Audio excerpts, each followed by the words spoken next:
మా బట్టి గారికి నేను సూచన చేస్తున్నా, సాగర్ అన్న పెద్దగా అడిగింది లేదు కాబట్టి ఖచ్చితంగా ఎంతో కొంత మనం దేవుడికి నిధులు ఇవ్వాల్సిందే.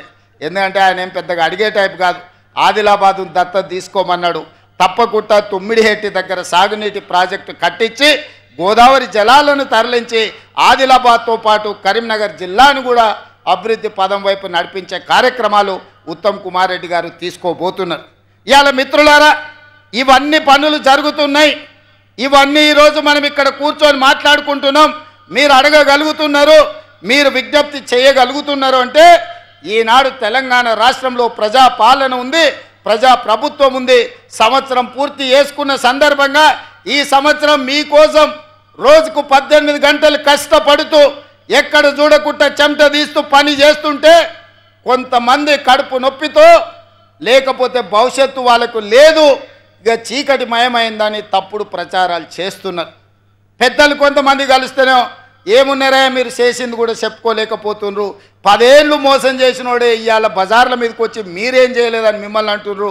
10 ఏళ్ళ పాలనను 10 నెలల పాలనను పోల్చి చూసుకోండి అని మీ ప్రజలకు చెప్పాలి కదా. మీ కార్యకర్తలు కూడా ఎక్కడికక్కడ విశ్రాంతి తీసుకుంటున్నారు, చెట్టు కింద మంచిగా దుప్పటి కప్పుకొని నిద్రపోతున్నారు. ఏందని పెద్ద మనుషులు అడుగుతారు. అంటే నేను అన్నా, మేము 10 ఏళ్ళు ఎన్నో కేసులు కట్టుకున్నాం, ఎంతోమంది జైల్లోకి పోయినాం. ఈ జెండా మోసి భుజాలు కాయలు కాసి ప్రాణాలు కోల్పోయిన మా కార్యకర్తలు ఇవాళ సేద తీరుతున్నారు, వ్యవసాయం మీద దృష్టి పెట్టిండ్రు, ఉద్యోగ ఉపాధి అవకాశాల కోసం ప్రయత్నం చేస్తున్నారు. అంతే తప్ప శత్రువు ఏం చేస్తున్నాడో చూడక కాదు, చూస్తాం ఖచ్చితంగా. 10 నెలల పాలన మీద వాళ్ళు చేసిన విష ప్రచారం డిసెంబర్ 1 నుంచి డిసెంబర్ 9 వరకు 10 రోజులు వాళ్ళు చేస్తున్న విష ప్రచారాన్ని తిప్పి కొట్టి చరిత్రను తిరగ రాస్తామని చెప్పడం జరిగింది. దానికి ఉప ముఖ్యమంత్రి వర్యులు బట్టి విక్రమార్క గారు ఈరోజు బాధ్యత తీసుకొని ముందుకు నడిపిస్తున్నారు. మిత్రులారా, ఈ వేదిక మీద నుంచి తెలంగాణ 4 కోట్ల ప్రజలు నేను అడగదలుచుకున్నా. ఆనాడు 1200 మంది విద్యార్థులు ఆత్మ బలిదానాలు చేసుకున్నది. తెలంగాణ రాష్ట్రంలో నెలల కొద్దీ నిరసన తెలుపుతూ, రాస్తారోకలు చేస్తూ, వంట వార్పు చేస్తూ పిల్లలు ప్రాణాలు ఇచ్చి తెలంగాణ రాష్ట్రం తెచ్చుకున్నది ఎందుకు అని నేను అడుగుతున్నా. ఇవాళ 10 సంవత్సరాలు నిజంగానే రైతులకు వాళ్ళు బోనస్ ఇచ్చుంటే, వరి వేసుకున్న రైతులకు గిట్టుబాటు ధర ఇచ్చినుంటే ఈరోజు తెలంగాణ రాష్ట్రం సస్యశ్యామలమై ఉండేది. చంద్రశేఖరరావు గారు ఏమన్నారు ఆనాడు, ఎందుకు ఈ వరి విషయం ఈ పెద్దపల్లి మీదనే ప్రస్తావిస్తున్నంటే 33 జిల్లాలల్లో అత్యధికంగా ఒడ్లు పండించే జిల్లా ఈ పెద్దపల్లి జిల్లా. 2 లక్షల ఎకరాలలో సన్న ఒడ్లు పండించి రికార్డు సాధించింది.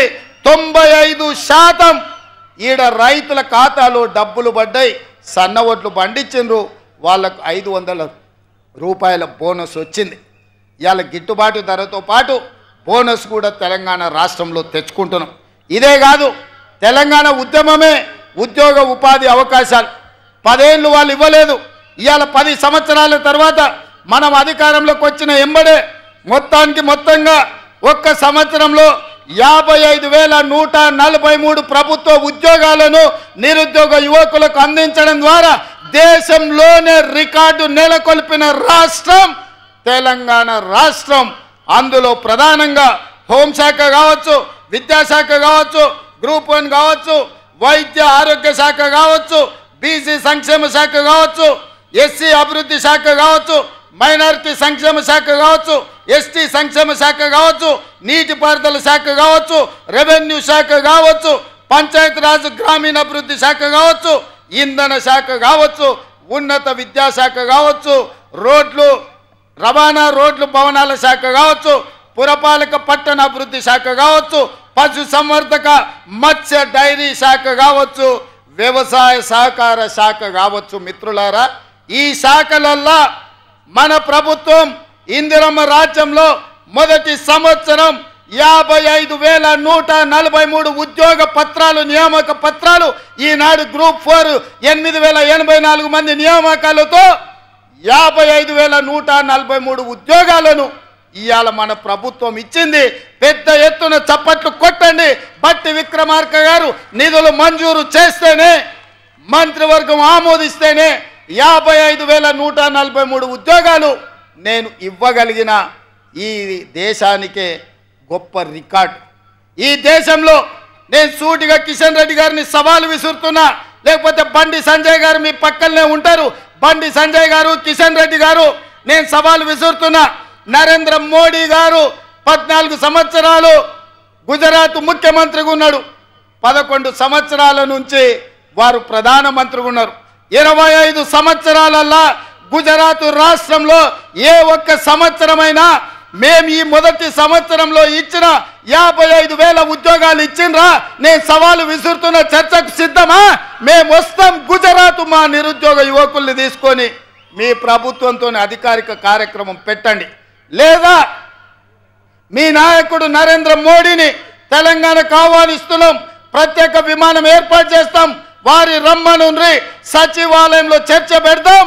ఈ వివరాలన్నిటినీ నరేంద్ర మోడీ ప్రధానమంత్రికి ఇస్తాం.